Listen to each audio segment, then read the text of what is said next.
Okay, I'd like to call this the June the 9th meeting of the Tecumseh Police Service Board to order.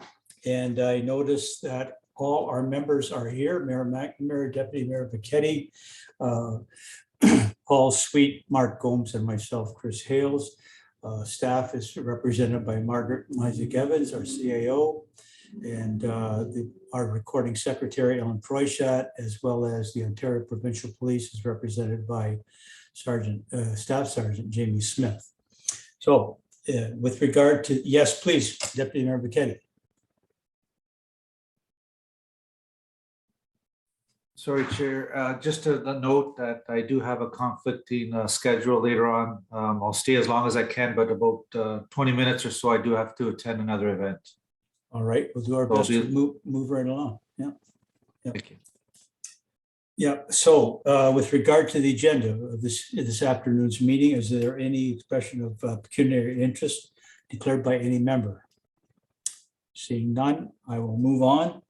Approval of the agenda, that the supplementary agenda for the Police Service Board dated Thursday, June the 9th, 2022, as duplicated and delivered to the members thereof be accepted. I'm looking for a mover. Mark Gomes, thank you. Seconded by Paul Sweet, thank you. All in favor? Passed. Thank you.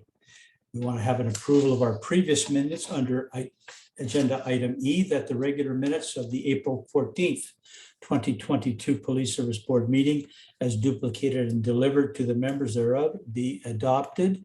I'm looking for a mover for that. Thank you, Deputy Mayor Becchetti, and seconded by Mayor McNamara. All in favor? Thank you. Passed.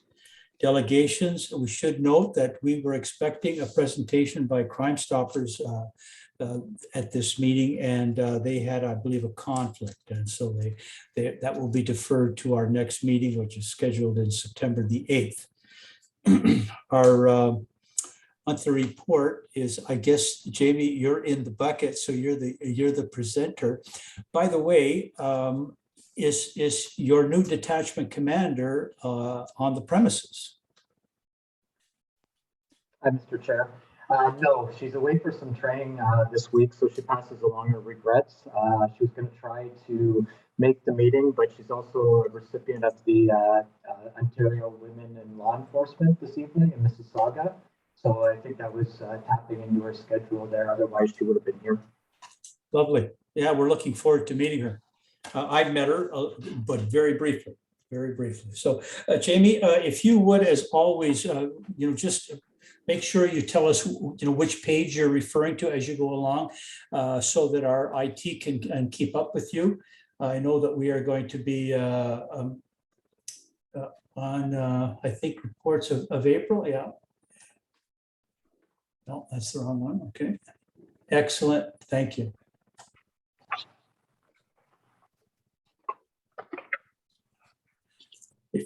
Please proceed. I'm going to turn my mic off. Okay, perfect. Good evening, everybody. I'll present to you the April 2022 report. And if you can go to I've got page 3. If you can just flip to the top calls for service there, Dave. Should be 1 or 2 more. There you go. So in Tecumseh here, top calls for service, alarms. I think it was last month as well. We had those top calls for service, and I know Mr. Gomes had asked, inquired about that, and I think we can go back to that at the end with the old business. But in regards to the alarms, there was 45, and checking into them, the majority of them were business alarms in around the North Talbot area, approximately 40 of them. We had a couple of false alarms that were canceled, and there was approximately 5 residential alarms. We did note a couple more alarms closer to the Manning Road, Tecumseh area.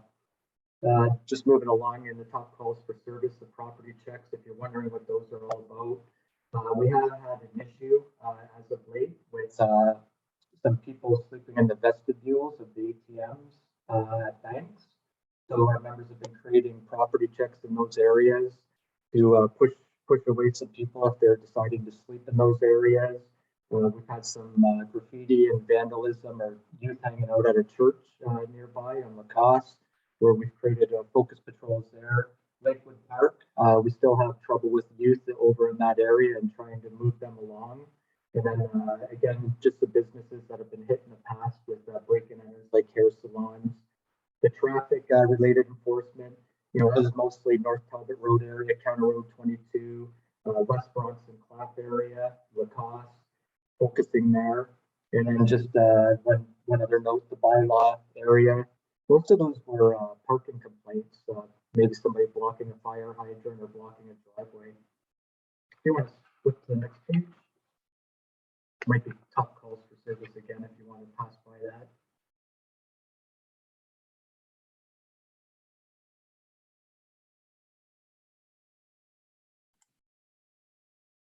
Yeah, so top calls for service, there has been a 6 point.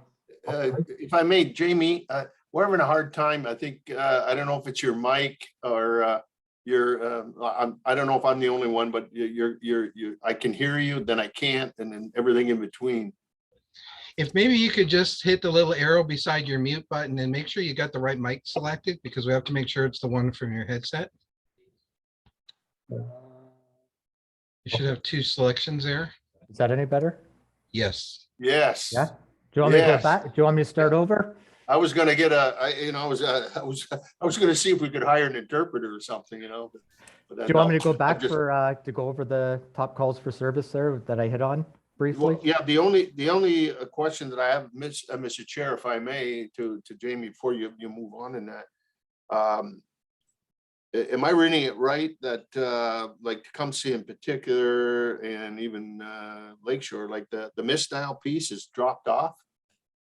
Yeah, I did. Uh-oh. I think towards the end of the report, as we're chatting here, I want to say, looks like missed. Oh, that's false alarms, but I thought we included 911. So yeah, in Tecumseh, 2022, we had 11. So Essex had 15, Kingsville 14, and Lakeshore 15. They've dropped significantly, 54%. Wow, that's good. Yeah, absolutely. Got to work on the alarms now. Yeah, for sure. And just to touch on that, it was mostly business. If you guys didn't hear me on that part of it, and I kind of broke them down because I know Mr. Gomes had asked for some clarification on what they were and the property checks being done at banks and churches, Lakewood Park, the traffic enforcement, County Road 22, North Talbot, Lacoste, and then bylaws was mostly parking complaints in front of driveways or fire hydrants. And then there was a couple noise complaints is kind of the highlights there. So yeah, the top calls for service, if you want to go to that, Dave, I think it was page 15, or no, sorry, 13, you're right. They have decreased there, 6.6%. We're down to 436 from 508, and that could be the, I hate to bring in COVID still, but it could be the COVID related calls that have reduced that somewhat. If you want to flip to page 14. So violent crime, we can see we went up there. I looked into them, and a couple of them were assaults with domestic related occurrences. We had 2 of them where somebody was arrested.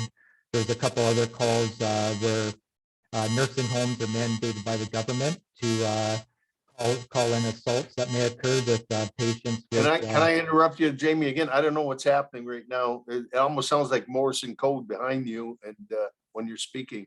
So I don't know if it's the closeness or. It's picked up a buzz, Jamie. Just it's off of your mic, I think. It's just when you speak, you can hear this background hum. Okay. How's that? Is that any better? I'm gonna turn this down.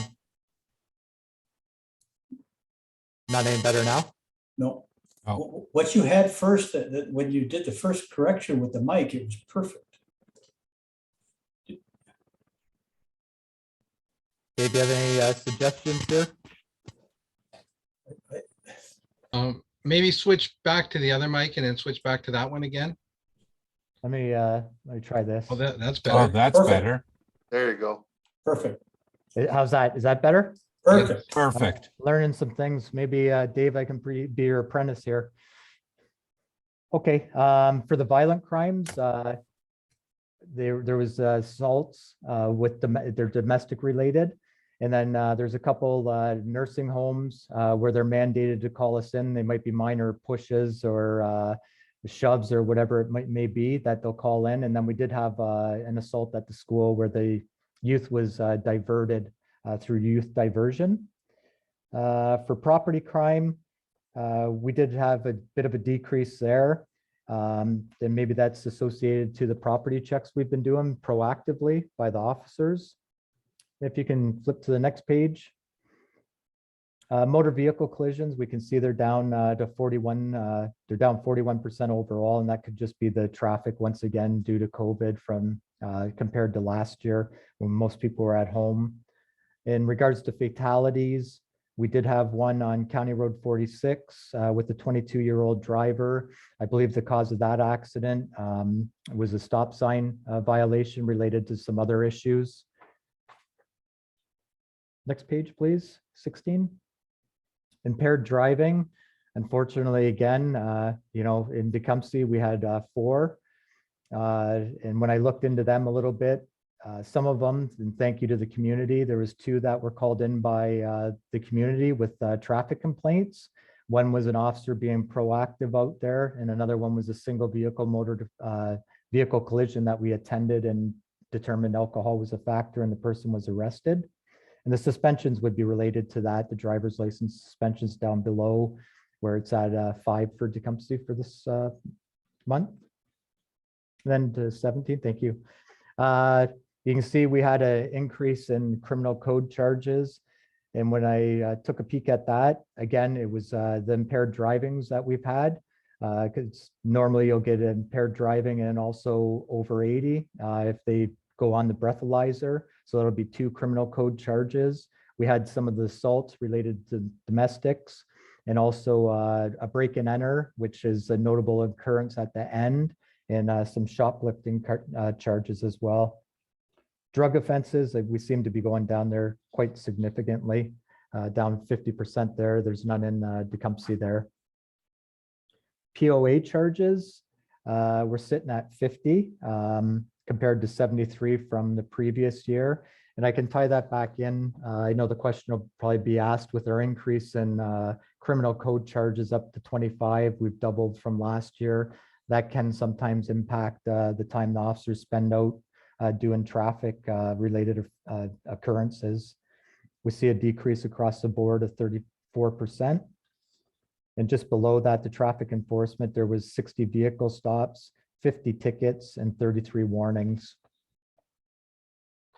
If you could turn to the next page. Mental health response unit. We've decreased a little bit there from the past, well, up from last year, but 2 years ago, we were at 12 down to 8. Across the board, we've been seeing a 25% increase there, and we still have our mental health teams in place, the two teams that are follow-up, and then we've got our Y-cert and M-cert. And then there's the 911 calls that Mr. Mayor spoke about. We're at 11 in Tecumseh, which is great, 54% decrease in relation to that.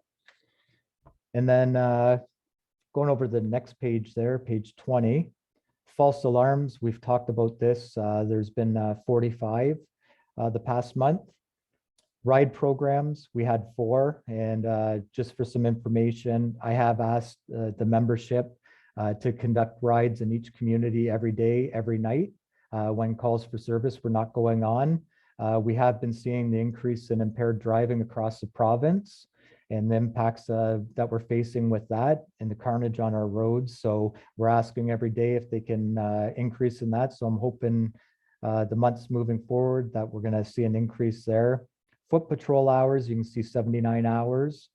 ATV and bike patrols, we're not quite there yet. I have reached out to our auxiliary unit in regards to our members being able to ride the bikes without an officer being present, maybe an officer close by or a contact directly to the sergeant or one of the members. Normally our auxiliary need that for them to be by themselves. So I'm sinking my teeth into that right now, and I'd like to get an answer. That would be part of a park watch? Yes, Yeah, I'd love to get them on bikes in Lakewood Park and other parks, St. Alphonse, all the parks, Lacoste Park. It'd be very beneficial. Especially with the rampant damage to park-related structures and stuff. I mean, that would be a huge deterrent, someone riding in uniform, riding around, watching, you know. Absolutely, I agree. And it's tough at times. I like the way Windsor does things with their auxiliary unit, but they're paid for the position they have. Ours are volunteer, and some of our policy, I'm looking at seeing if we can, as long as they have a direct contact and we can get that. So our officers are still out there doing the traffic enforcements and the other things, answering the calls for service while auxiliary are taking care of that end. Okay, Jamie, I'm just going to jump in for 1 second. This is something really worthwhile. When you do find out what your latitude is in authorizing this kind of work, would you report back to us? Even if it's into administration can send that information to us, because on the street, we get asked about this, especially with all the press that's gone on with regard to vandalism. So it would be very much appreciated if we would have some idea of where we can go with this. Okay, I'll definitely follow up on that. Thank you so much. No problem. And page 21, the notable occurrence. This was a call in relation to a break and enter at a person's farm property. That person was in the area, spotted the vehicle. We ended up doing I believe the person took off on foot. We ended up arresting a male party, 33 years old. And in his possession, prior to us catching him, he had a tractor along with a push lawnmower and a closed trailer that had that property within. So that is it for the report. If you have any questions, concerns, comments? Yes, Your Worship. Thank you, Mr. Chair, through you to Jamie. Jamie, just to go back on the auxiliary, I like your observation, in terms of what you're alluding to in terms of what the city does. And I know they do a lot of work in the parks throughout the city. And it, to me, it's a great opportunity.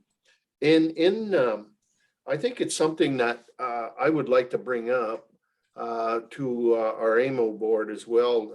At times we do meet with the Solicitor General and so forth, and to look at, maybe an opportunity to amend the policies a little bit, and maybe how they, how they recruit or discharge the responsibilities of the auxiliary officers and so forth, and that.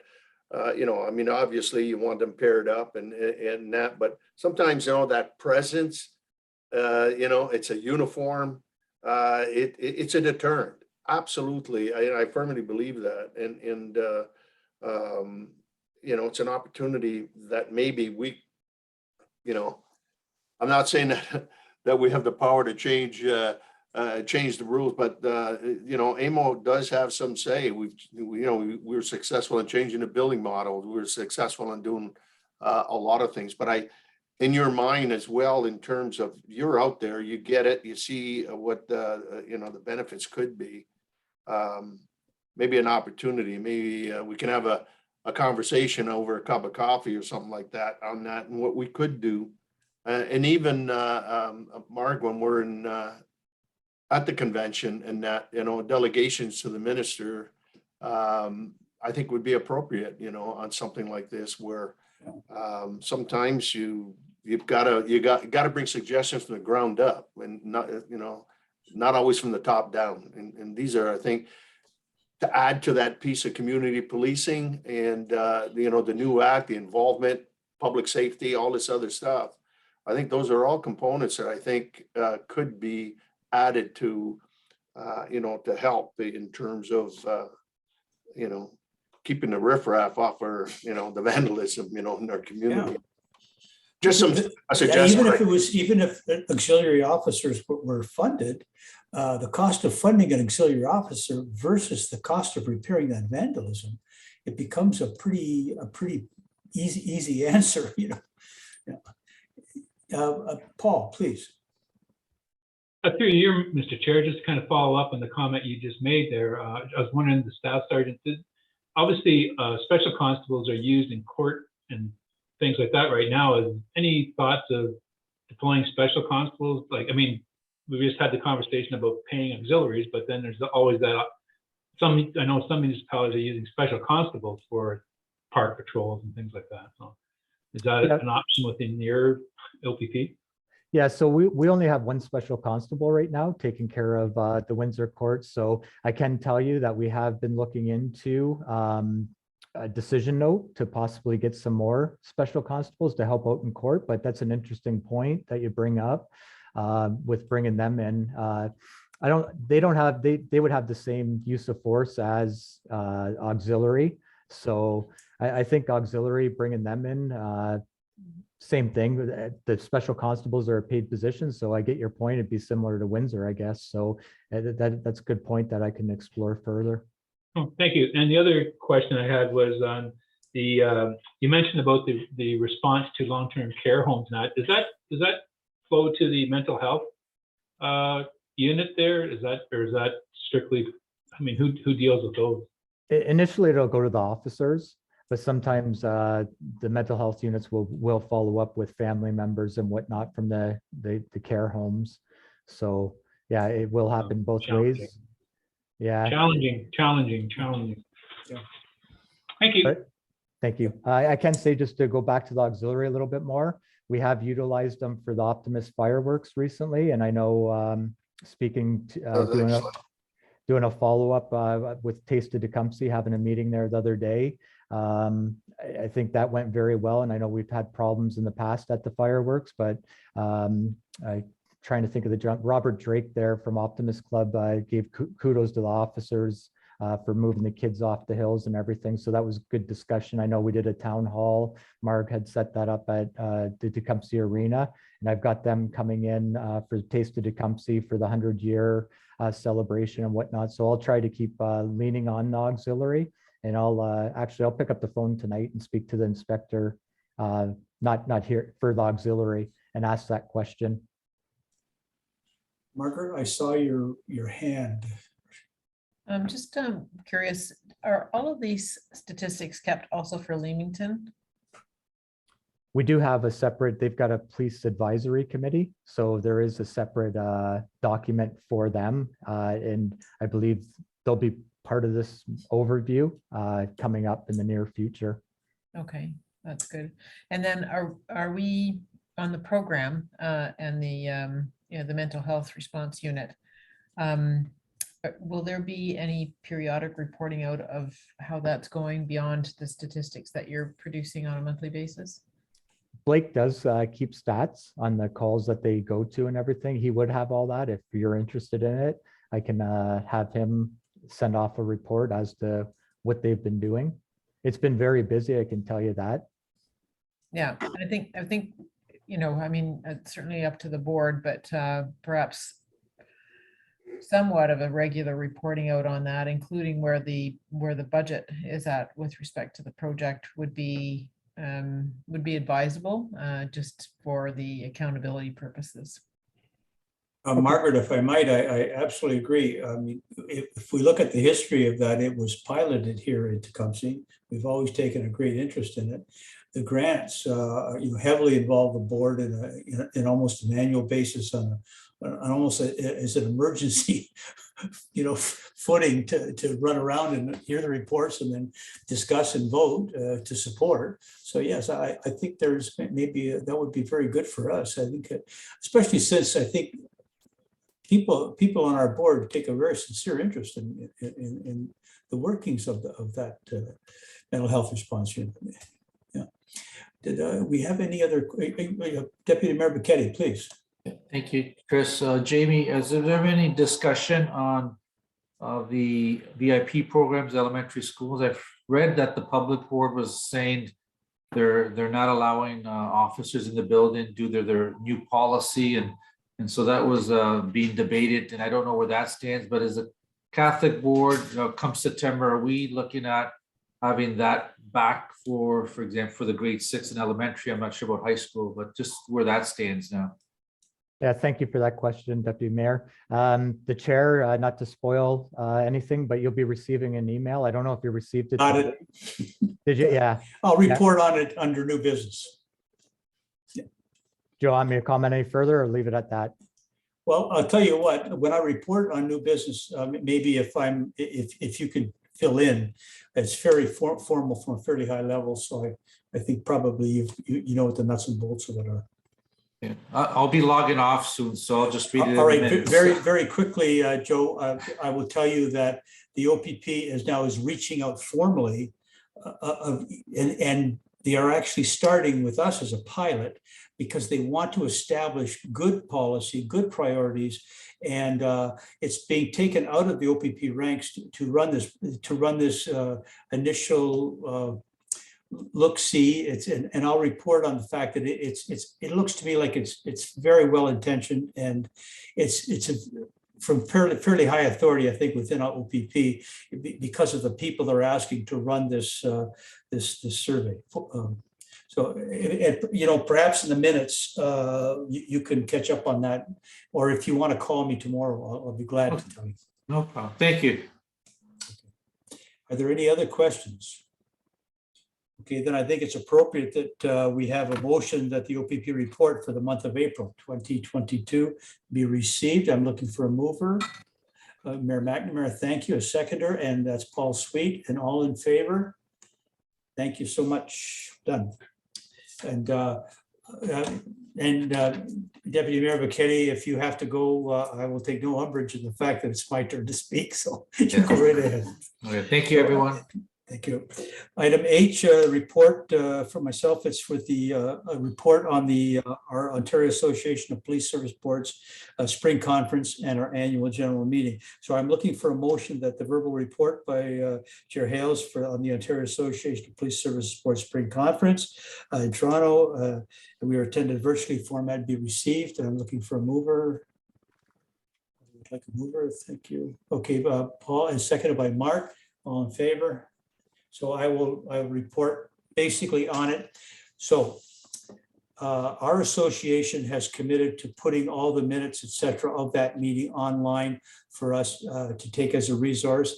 Ellen has gone ahead and taken the agenda and appended it to these minutes so that we know the extent of the meeting. I will report basically that it was probably the best run virtual meeting that I've ever been in. They pulled in all kinds of IT. I don't know if everyone stayed on for the whole conference, but it was astoundingly good. And the subjects were very, as they always are, very wide in scope, etc. One of the things that I thought was astounding was they had representatives of police service associations. I'm talking of Black Officers Association, Gay Officers Association, Female Police Service Officers Associations. And they talked very openly about the difficulties of being a police officer in Ontario under current conditions, how there still are prejudices. There are prejudices against advancement. There's prejudice against people of color. There's prejudices against people who are gay, openly gay. So that was a real eye opener for me. But these are well intentioned, and they weren't just complaining. They have programs. They're trying to move the yardstick forward. So that was very excellent. I won't comment on, I think one of the other things that we talked about was then the keynote address speaker, this Dr. Ivan Joseph was very, just a dynamic speaker, and basically talked about what inclusion does to you with regard to moving forward, what the positives are of inclusion, and not token inclusionism, but true inclusionism, and looking at other perspectives. And I think, because our police service boards are going to be changing under the new act, I think these are things that we have to wrestle with. And I've got some serious doubts as to how we can even do some of the things that are required of us under the Act with regard to diversity and inclusion and all everything, based on when we start amalgamating boards, and then we have far fewer representatives, how we're going to be inclusionary in the selection and placement of our board, but that's to be done. Our annual general meeting, we cannot report on that because that's the finances of our association, and it's of no interest to anybody but our association members.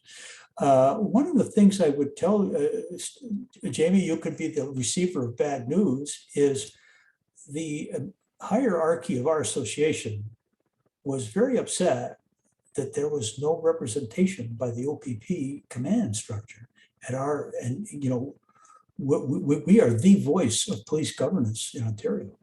I mean, there's nobody closer to police boards, you know, that bridge between civilians and the police board than our association. And our association is working very hard to be far and far more recognized by the Solicitor General, in the fact that we want to influence training on police boards, as well as a representation on the new advisory committee for the OPP with the Solicitor General. So I was really kind of surprised that somebody from Aurelia was not there to take part. But anyway, that's yeah, it's here and there. It went on, and I won't go into too much. I think those of us who were there understand.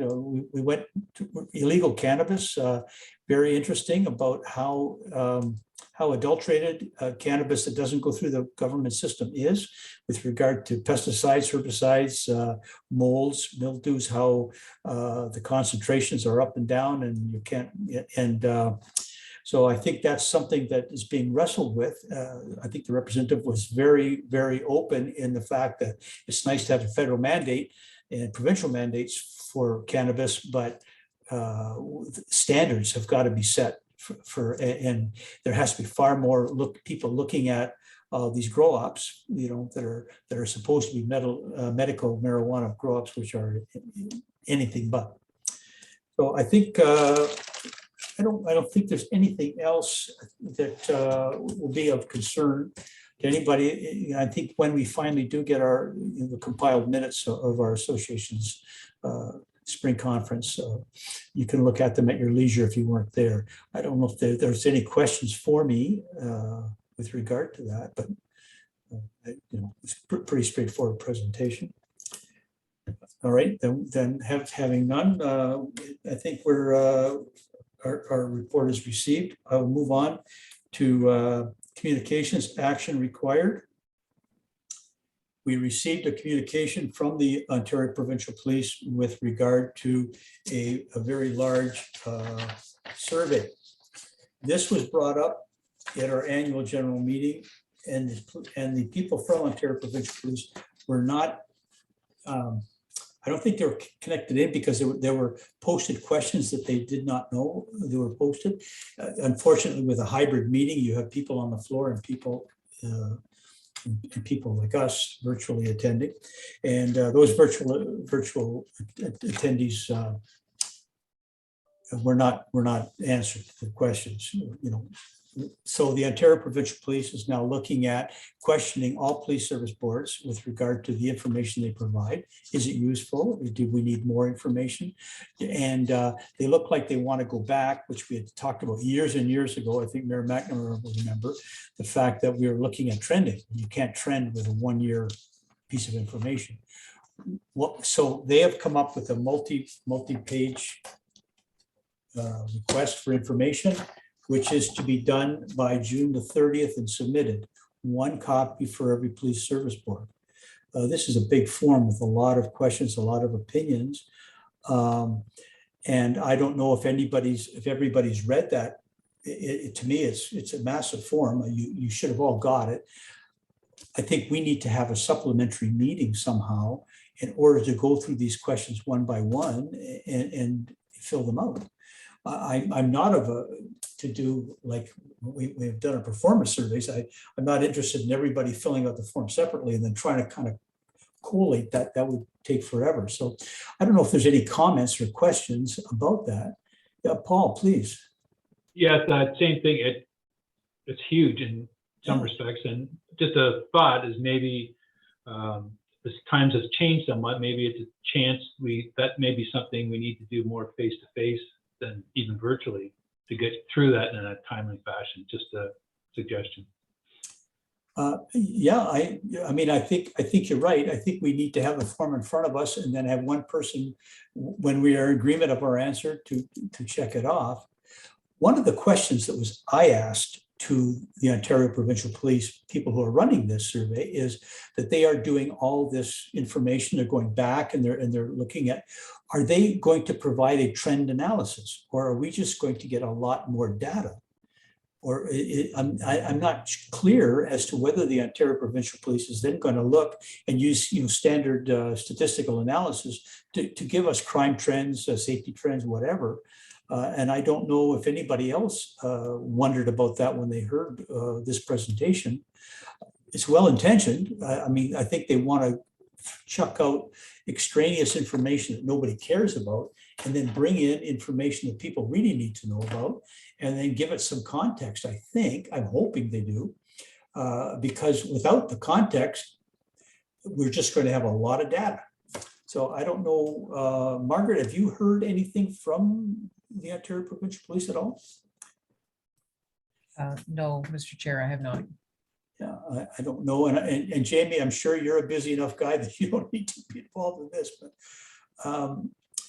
I think we've got to start by reading through this document together and telling them what's important to Tecumseh. I think we need to answer this. And maybe that's the first question we should ask. Is there a will for us to meet and answer all these questions? Margaret, please. Just to provide members with an alternative, there is a policy committee of the board that could also be called to, to convene and respond to the survey. And also just a reminder that the due date on this survey is June 30th. So it's only a few weeks away. Yeah. So, I mean, would those who are not on the policy committee be comfortable with us filling out the form in your absence? Or do you have opinions that you'd like to share? Tough question. Please, Paul. Just a quick question, who's on the policy committee? Well, I think Margaret, please. Right. I believe it, Ellen, you can correct me if I'm wrong. I believe it's yourself, the vice chair, and the mayor, I believe. Yeah. So, yeah, so it leaves out Mark and Joe. Mhm. Mark, it affects you. Joe's gone. We could pretend that he's in agreement, but I don't know. Have you read through that request for information? I have not read through it. Okay, well, it's big. I think we could meet and go through it very quickly. The problem is that, Your Worship, I know that you're a busy guy, and this is probably the last thing you want to look at is filling out a form. But Seems that we fill about 2 forms a day or 3 surveys for this, survey for that.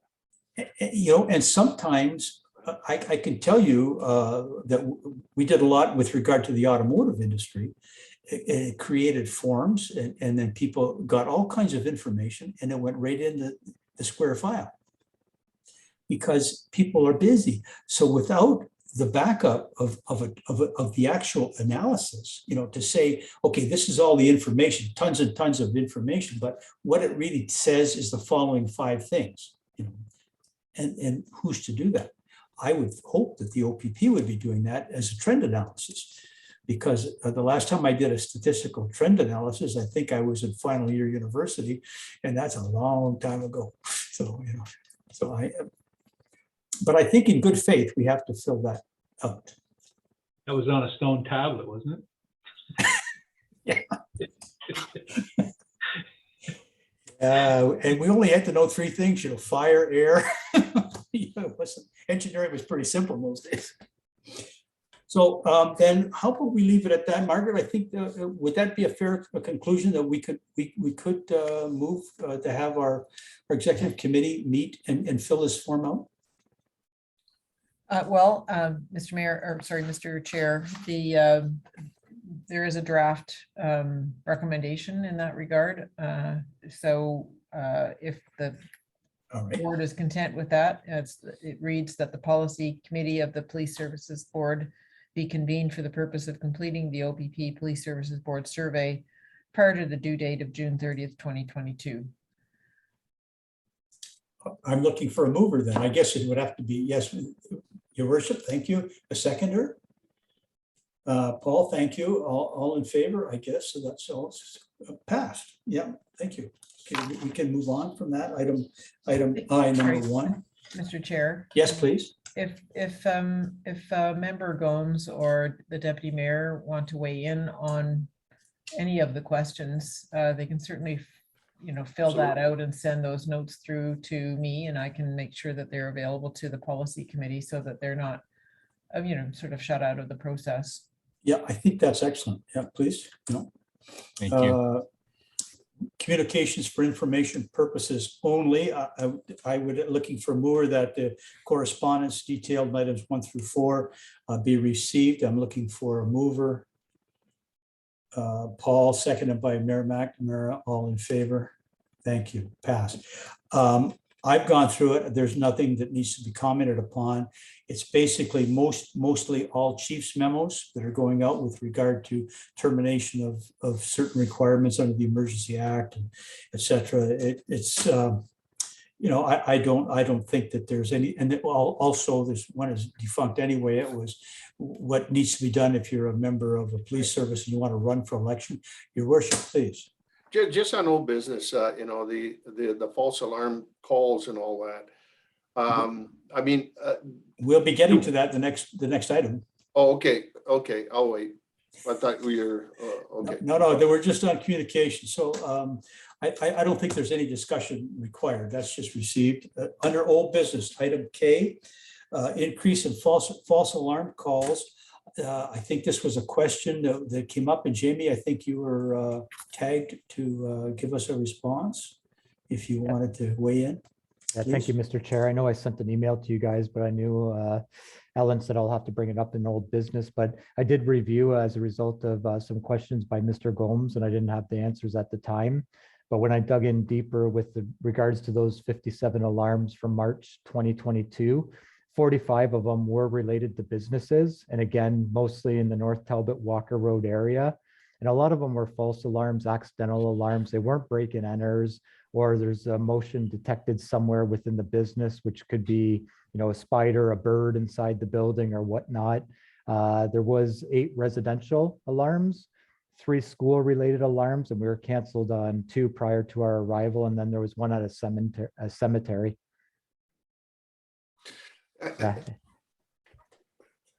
Now I can ask my question, right? And it has to do with this, but that information, Jamie, does it come back to us? Like, because obviously there's if the alarm is registered in particular, if not, there's a cost to that. And if the alarm is registered, and I think they're up to 3 or something like that within a period or window. So all that information would relay back to us, because when you hear probably 85% of them or so are false, whether it's an error or obviously a defect and so forth, you want folks to pay attention to it, get it fixed, right, and so forth. That's why so sometimes the best way of getting them to fix it is you send them a bill. And so forth. So that information would relay back to us so that we can, go back to see if it is a registered one. And if it's not, I mean, obviously we tag them right away, or we should, because I think that's in our policy as we speak. Mr. Mayor, I'm not sure how that information is being shared. I know at one time we were serving the alarm companies, and I don't know what changed in that policy. And I'm not sure if anybody from the town's able to weigh in on that as to how it's being shared. I haven't been asked this question. And I thought monthly through the report, it was being shared that way. Maybe Margaret, then through you, Chair Hales, is there any way we can find out or how we track them? Because obviously, like I've got an alarm at home, it's registered and so forth. So it's for two reasons, obviously, to protect the home. Number two is also to let the municipality know that, I'm compliant with the policy. So how does that information feed back? If especially the businesses, if it's fire or anything of that nature, I mean, obviously through our chief, we'd get it back. But if it's police and others, whoever is attempting to go there, is how do we collect that data so that we can make, reconcile that, hey, listen, ABC company, that's the fourth one we've gone since X. Get it fixed, or we'll start charging. But we need that information. Right, and through the chair, I think we only have data on alarm registrations because we register the alarm and take the fee for that, but I'm not sure there's, to your point, fire services tracks, the alarms that go off and those that are false, and there's a fee associated with that after a certain number of false alarms. But for the police, I don't believe we track false alarms against address.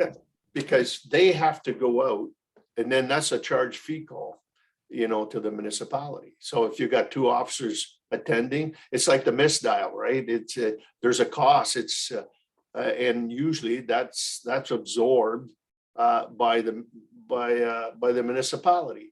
And so if you got 45 of those, or I think last month was 67, you do the math on that, it's pretty expensive, for an 85% of them are not called for. So maybe that's something we could have a conversation in the future on how we could better track that mechanism, because we were able to at least to work with the OPP on the misdial piece. And then we were able to resolved a lot of that, and that really cut a lot of costs, away from the residents. So I think this, because now that seems to be the, from report from month to month, it seems to be the tracker. It's either in first place or second, and so. I think the spinoff too, your worship, is the fact that if there are people who are just getting these constantly coming in because of sloppy work, on their part, if they tighten up how they use their alarm system, that frees up officers to do other things. I'm sure the last thing an evening shift officer wants to do is to go out to Oldcastle and go to some tool and die shop where a door has been left blowing in the wind. And that's and to expect the unexpected, right? So exactly right in the frame of mind as well. We have to go, but it's 85%. It's that's nothing. But then there could be something. Amen. And surprise, right? So anyway, I just think there's got to be a mechanism in place to say, look, you have a responsibility to make sure that your system runs effectively. And because it's costing money. Exactly. So when those officers go out there, you're taking them away from other stuff, and then we have to pay because it's a service call. Jamie, I saw your hand come up. That's in response. Yeah, no, all great points you guys are discussing, and I can circle back and find out how we were sharing that information. That question hasn't been raised since I've been sitting in this chair. So I thought the information sharing was there, but I'll circle back, and if it comes down to a monthly Excel sheet, we're talking 45, 50 alarms. If we have to track that and we can cut that in half, cut it in 3/4, just like you guys did with the 911s, to all your points, instead of racing out there at 3 o'clock in the morning, wondering if it's a break and enter or not, If we can reduce those calls for service on the municipality, 100%, because there are repeat offenders. When I was looking into the alarms, Yeah. there are those repeat offenders. So we could even track back to January if that's necessary. I can get somebody assigned to that, and you can start following up with the letters. Whoever's got them Yeah. registered, whoever doesn't. Yeah, and and also, Mr. Chair, to Jamie's point, the other thing that we could do too is, you know, we could send a notice or try to educate the folks out there, you know, could be co-signed by the town and the OPP saying, you know, there's a responsibility. False alarms are, you know, there's a huge cost to the municipality, you know, and so pay, you know, kind of pay attention to detail, you know, and you don't want to be the dog chasing the tail. Like, No. And Margaret, I saw your hand come up, and please. Sure, and thank you, Mr. Chair. I think it would be useful to have that information, especially, and do the Yeah. analysis and, you know, how many false, how many repeat. And then if council, you know, at budget time wants to institute a fine for that, as we do with fire, we could propose that through the budget process. Very good. I think I think we're settled on that. Any other comments? no, I think it's good. Beautiful. We'll go on to item 2, which is traffic enforcement data. And it said OPP updated. I'm not clear in my, Yeah.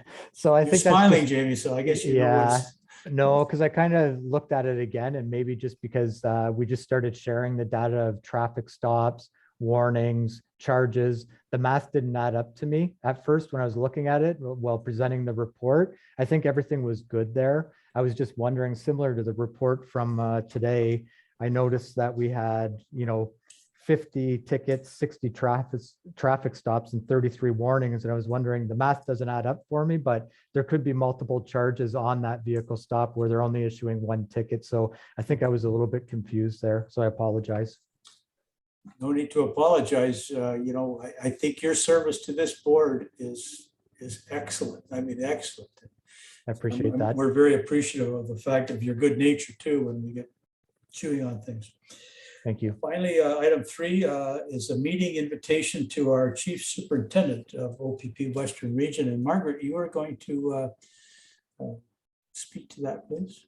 Certainly, Mr. Chair, Ellen has followed up to, you know, inquire as to whether the chief superintendent would be available for meeting in September. And at this time, he's indicated availability, you know, barring anything else that may come up. So we just wanted to let the board know that that's a possible item for the September agenda. And certainly Superintendent Campisi could certainly come along too, because I guess she's tagged with this part of the region anyway. So they'd both be welcome. I hope that Ellen, I can't recall. I think I saw a copy of the invitation. I believe we also offered to bring forward to our Zone 6. You know, we have a Zone 6 meeting with all the police services if they would want to attend that too. We were certainly glad to put their name forward for that as well. But I think there's probably nothing else about that. And maybe we'll go on to new business. Item number 1, which is just basically other new business. Margaret, you're okay? Okay. So I just received what, and Staff Sergeant Smith was talking about, an invitation. So I'm not going to bore, I will just read you part of it. Is that the Ontario Provincial Police is conducting a review of our school resource officer program. Essex County is one of 31 detachments across the province which has been chosen as a case study location for this review. Although Essex County does not have a dedicated SRO, school resource officer, we do have school and youth engagement through our community safety officer. So essentially, Ontario Provincial Police is paying for a study to be done by Dr. Schulenberg of the social service professor at the University of Waterloo. And she is going to do some interviews And she also wants to conduct town hall meetings with user groups and et cetera, in order to get a better feel for a review of the school resource officer role, what partnerships are required, what are the goals and the outcomes of that program, and identify any issues which seem to be outstanding or not being covered. And then they also want to observe police interaction with youth in the community. They would have to do that. I believe she is going to use some of her grad students in their master's and PhD programs in their social sciences program. And so to observe, and then also perceptions within the policing force itself and within the community as to what these positions are. So hence the reason for a town hall meeting. She wants to have, I don't know what, sometimes you get disgruntled people, in these meetings, but she may be looking at some of the key stakeholders in this. At any rate, she is going to reach out to just the chairs of the police service boards at first. So, to discuss what their plan of attack is. That's the right word we'd use in a school. But the point being that I can't share much with you because I really don't know. Jamie, I don't know if you know anymore, but my feeling is once we've talked with Dr. Schulenberg, we'll be able to then report back and let you know what their game plan is. This is all supposed to go between mid and late June. So it's like, holy cow, I don't know how, because I mean, the system we have here in Essex County, we've got a lot of schools, we've got a lot of contract people, contract municipalities. But if we're one of 31, this is like an army of people, unless it's very high level, maybe they're not getting down and dirty, maybe it's in the weeds. I just don't know. Jamie, I'm going to ask you if you know anything other than what I've shared about this program. The only thing I can add to it, Mr. Chair, is that she is coming down for a ride along with our officers on June 24th and 25th. So she'll be paired up with an officer for the entire shift, and we'll be riding with them. And I believe she will be doing nighttime ride-alongs throughout the evening. So, which is interesting. And for your worship, I think what the chair didn't share with you was there's a survey attached to it with the town halls, from what I can see from the email. But I don't have much other information other than what you've just shared. It's to come. Survey is to come. I think, why not? Just please, Margaret, I shoot would me now. strongly suggest that you take her for a ride through the Lakewood Park parking lot at about 10:30, 11 o'clock at night. And suggest don't that. forget the washrooms at the Optimus Park as well. This No, is our youth. I really think, I mean, obviously for us, the community, what we used to, our community officer that we did have, I know COVID played a role in that, and the VIP programs in the school. We've had fantastic officers over the years that did those programs. Yes. And then what the local OPP here do through Cop Camp and the rewards for VIP, all of those programs, I think are real assets and puts that little seed in a lot of the, the kids at the age where they're still, close to home and they're not the wanderers. And so those programs I think are critical pieces.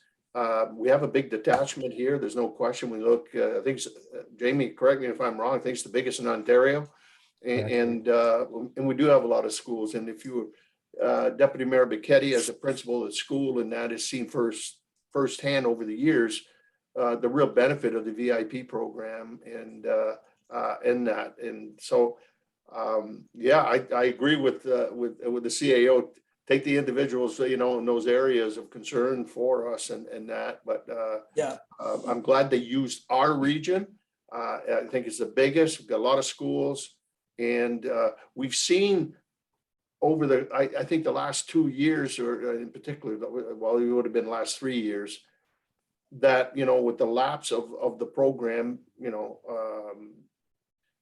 we've seen some issues.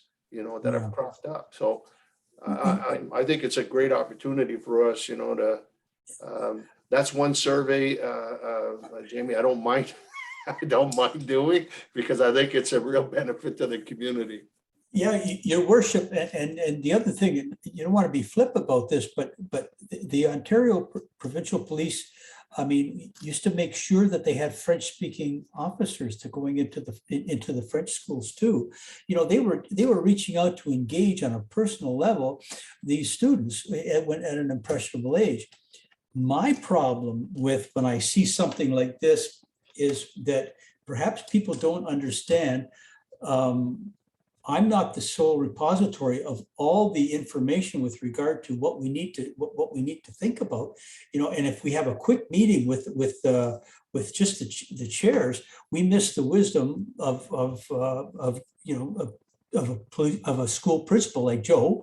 We might miss thinking about our French language students who want to be engaged in a personal level, et cetera, and it goes on.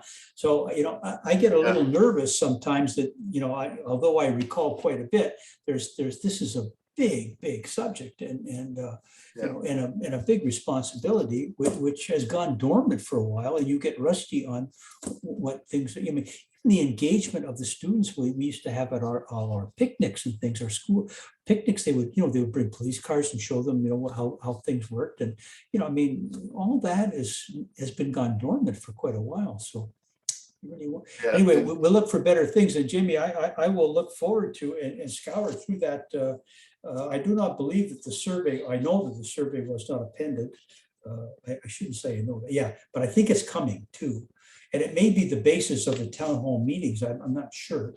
The other thing I wanted to ask, the author of this email was Jennifer Wilson, Staff Sergeant Operations Manager.